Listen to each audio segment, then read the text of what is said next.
na maganan gobe abinda mutum zai zama wani abu ne wanda yake daga Allah, kuma su talaka hawa na farko naka ne dan kai kace kana so, amma na biyu talakawa ne su za su ba kansu hisabi cewa ko ka kyautata musu ko ba kyautata musu. Kuma a zaben 2019 zaɓi ne za a yi na wayewan kai wanda yake talaka zai ma zababbe hisabi.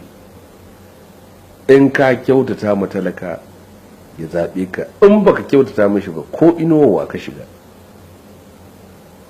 koranka zai yi kuma ba zai zaɓe ka ba.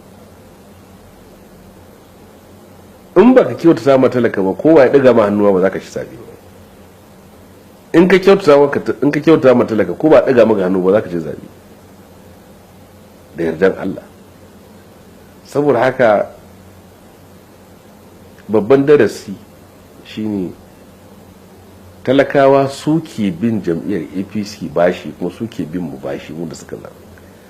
Sun mana abin da muke so, sun yi sak. Tofa yanzu a 2019 kuma su kuma za su yi abin da suke so. Kaga da bambanci. 15 sun mana abin da muke so, 19 kuma za su yi abin da suke so. Salamu alaikum.